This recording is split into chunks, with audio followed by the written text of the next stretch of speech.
Assalamualaikum. Bersyukur kepada Allah Subhanahu Wa Taala, dengan izin darinya kita bertemu lagi. Bertemu lagi dalam Ajak channel di YouTube. Saya suka berkongsi dengan kawan-kawan semua tentang apa yang saya ada, apa yang saya alami, pengalaman saya sedikit tak banyak, tapi sekurang-kurangnya kalau dapat memberi manfaat kepada kawan-kawan, saya sangat happy. Alhamdulillah, syukur pada Allah Subhanahu Wa Taala. Okey, pada hari ini kita sambung lagi tentang cerita rumah busuk. Okey, rumah busuk. Okey.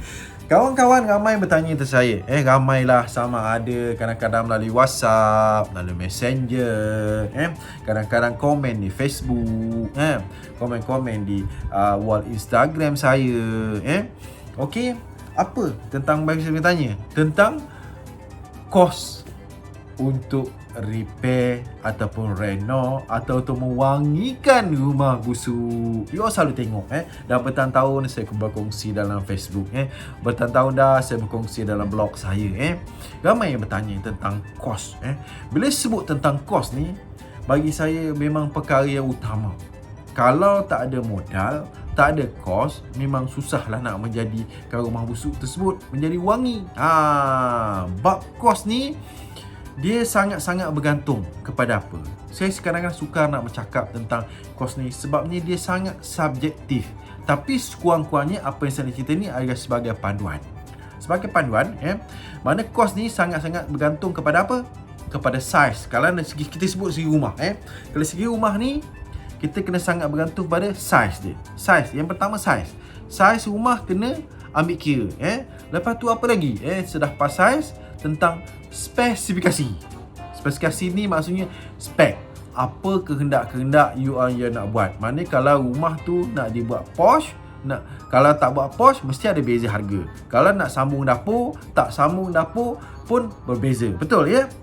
Kalau posh dah ada posh, you nak runtuh, nak buat jenis lain, posh lain, bentuk lain, nampak jiran cantik contoh sampah, ataupun you nampak gambar sekian-sekian, you nak ubah yang apa yang posh yang sedia ada kepada posh bentuk lain. Mana kos ni sangat berbeza. Itu sebab saya cakap sangat subjektif. Bila saya nak bercakap tentang kos ni, dia sangat suka nak cakap, dia bergantung pada case by case. Sekarang contoh saya tadi, itu kos saya kata tadi, kalau tak ada posh, nak membina posh. Kalau dah ada posh, nak diruntuhkan ke buat baru, bentuk lain pun sangat berbeza. Ataupun walaupun ada posh lama kadang-kadang dia kecil, muat untuk satu kereta saja, sebuah kereta saja. Mana terdapatlah tiang tengah-tengah. Katalah tengah-tengah rumah you tu, rumah teras unit tengah 20 kaki. Bayangkanlah 20 kaki. Tapi posh yang asal yang disediakan oleh pemaju yang you beli, hanya ada satu posh untuk masuk sebagai kereta saja. Tengah-tengah tu dibuat satu kereta, katalah 10 kaki. 10 kaki tu maknanya daripada dinding tepi, bayangkan dapat sampai ke tengah-tengah punya pos ada satu tiang. Ada sebatang tiang. Tiang tu untuk menyokong bumbung di atas, mana boleh masuk satu kereta je. Tapi kalau you nak buat dua kereta boleh masuk serentak 20 kaki, maknanya apa? Kalau sebaik-baiknya runtuhkan tiang yang tengah tadi tu, bina terus 20 kaki. Maknanya dapat masuk 2 biji kereta. Betul? 2 biji kereta masuk serentak. Maknanya itu berbeza. Perlu meruntuhkan tiang tersebut tadi, membina satu beam yang panjang. Sebagai contohlah, kalau untuk membina posh yang bentuk konkrit, tapi kalau nak buat awning tu cerita lain lah. Kalau awning pun maknanya kalau nak cantik kena buang tiang tadi. Betul tak? Ya, baru dia masuk 2 kereta serentak cantik. Tapi kalau tidak pun boleh juga masuk 2 biji kereta, cuma ada tiang lah tengah-tengah, kurang sempurna. Nampak tak? Dia sangat berbeza. Kalau you sebut kos ni bergantung sangat kepada apa yang kita hendak. Okey, sebagai contoh lagi, apa dia? Kalau dekat dapur, katalah bila kat dapur, bahagian ruang dapur, ada tandas. Biasanya katalah dekat belakang ada baki lagi, keluar teras ada 5 kaki katalah, ataupun paling panjang pun 8 kaki ataupun 10 kaki lah, yang mungkin tanah panjang. Saiz rumah 20 kali 70 contoh. Tapi rumah yang asal dia ada, hanya binaan dia di belakang ada baki lagi 10 kaki tanah. 10 kaki tanah, biasa di ujung tu ada tandas contoh dah ada tandas asal kat situ.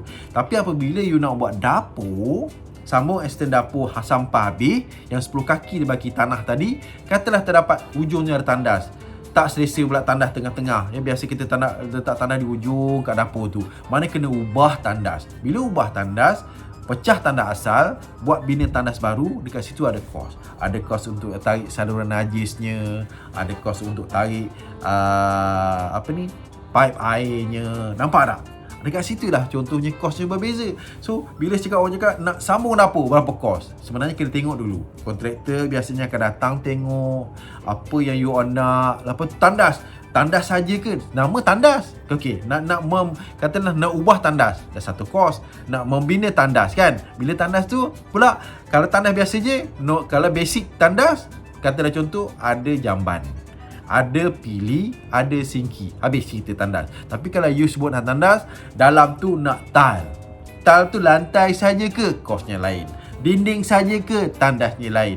Tinggi lantai tu kata tinggi tile dinding tu kata dah 5 kaki saja ataupun 6 kaki. Tapi sebenarnya kalau sampai ke atas ceiling dia, lebih kurang mungkinlah 10 kaki. Mana kalau nak dinding apa? Nak dinding tu tinggi tile tu 5 kaki ataupun 10 kaki. Nampak tak? Kan berbeza kos. Jamban, nak jamban duduk ke? Jamban bertinggung ke? Cakap bahasa kasar sikit dah bertinggung lah ya. Ataupun jamban duduknya untuk kita buang air besar. Kan berbeza kos tu. Nampak tak? Sinki. Kalau sebut sinki ada yang kecil, ada yang besar. Ada yang saiz berbagai, ada letak di sudut, macam-macam bentuk sinki ada dekat kedai.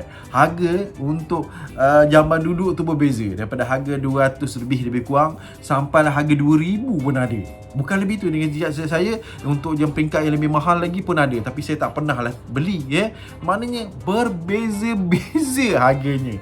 Maka bab ini kawan-kawan, bab kos ni sangat subjektif, bergantunglah kepada berapa kita punya bajet, bergantung pula berapa kontraktor nak ambil kos. Kadang-kadang setiap kontraktor pun berbeza-beza kosnya.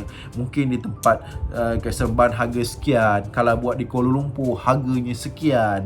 Itulah di antara faktor-faktor. Kadang-kadang faktor tempat pun berbeza.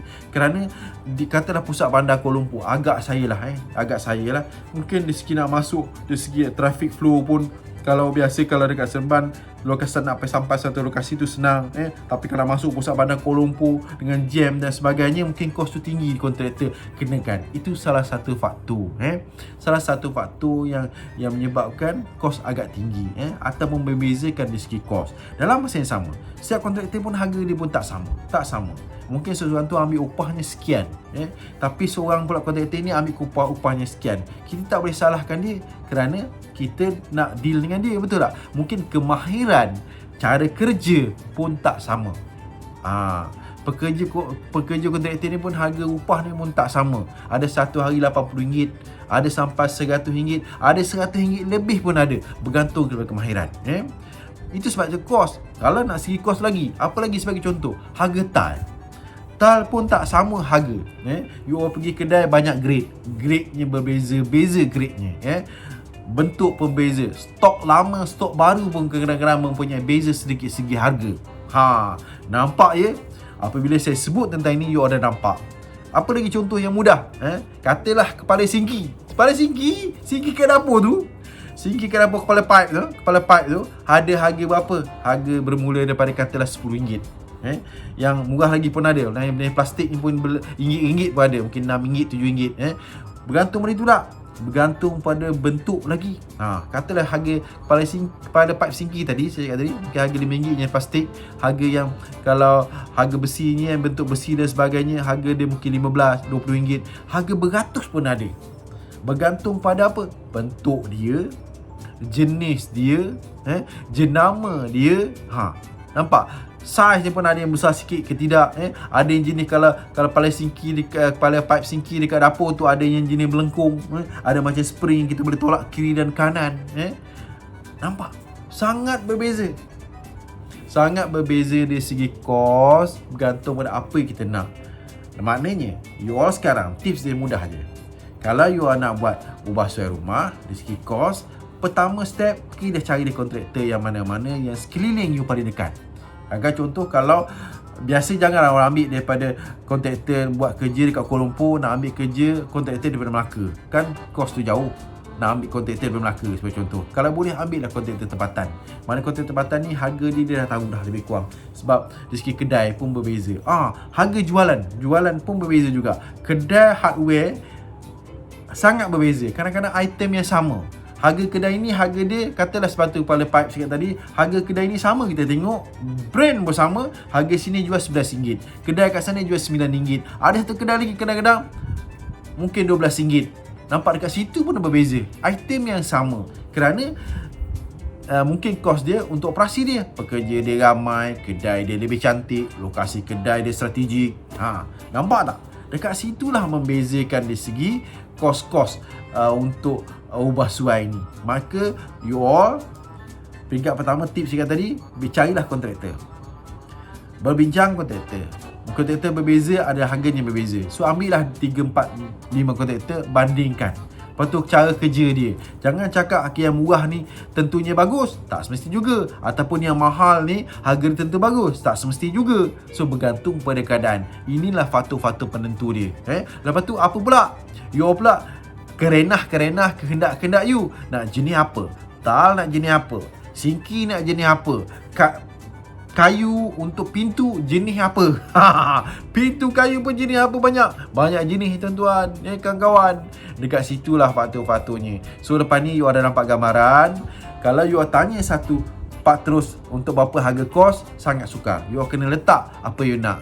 Lepas tu kalau dari segi saiz pula, pos dia besar mana nak buat, jenis apa posnya, bentuk macam mana, nak terus slab, bumbung slab ke, nak pakai atap awning ke, nak pakai atap genting ke. Genting pun, atap genting pun banyak jenis kawan-kawan, banyak jenis. Yang jenis berkilat cantik itu mahal lagi harga dia. Nampak tak?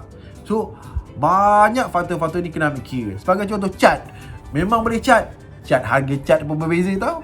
Harga cat pun berbeza. Saya palah nak sebut, tapi orang pergi kat kedai hardware, macam minta katalog, dia boleh terangkan apa harga-harga dia. Katalog tadi pun kalau pergi kedai lain pun benda yang sama pun harga pun berbeza. Memang ada beza sikit. Jaranglah harganya sama. Jarang harganya sama. Memang ada beza sedikit. Tak banyak, sikit. Memang ada beza. So dekat situ nak banyak faktor penentu. Sampai pergi kat cat pun, you all finishing the cat, you kena cakap kontraktor jenis apa nak pakai. Cat pun jenis mahal tau. Ada yang mahal, ada yang harga biasa-biasa. Tapi biasanya harga yang mahal tu kualitinya agak lebih baik berbanding dengan harga biasa-biasa. Kan? Dah nampak ya? Apa nak dibuat? So perancangan dia, cari kontraktor, bincang kontraktor, you all tetapkan spesifikasi apa yang nak. Sekurang-kurangnya kontraktor nampak gambaran. Jangan nanti kata modal you ada RM20,000 saja ataupun RM10,000, nanti bila buat tambah-tambah jadi burst. RM10,000 nya bajet jadi RM15,000, RM20,000 nya jadi RM30,000. Nanti tak cukup keuangan. Kena rancang, kena bincang kontraktor, tetapkan spek, bincang dengan pasangan. Jangan kita nak jenis A, pasangan kita nak jenis B. B tu harga mahal, contoh. Berat macam ni, berat. So timbang-timbangkan, fikirkan balik, bincang-bincang dengan pasangan, cari kontraktor yang sesuai, apa spesifikasi yang dinakkan, tetapkan. Baru nampak harga kos tu lebih kurang yang sesuai. Ingat. Okay? Kalau memanfaat kita punya perkongsian ilmu pada hari ini, sharekan dengan kawan. Tekanlah butang share tu, share ke Facebook ke, Instagram ke, Twitter ke, WhatsApp ke, kat blog ke, mana-mana pun tak apa. Sharekanlah ilmu-ilmu yang ada ni. Saya tak kisah. Yang penting kita share ilmu untuk manfaatkan kawan. Jangan lupa subscribe di Ajak YouTube, di channel YouTube. Dan juga on notification supaya kita dapat maklumat yang terkini, insyaAllah. Assalamualaikum.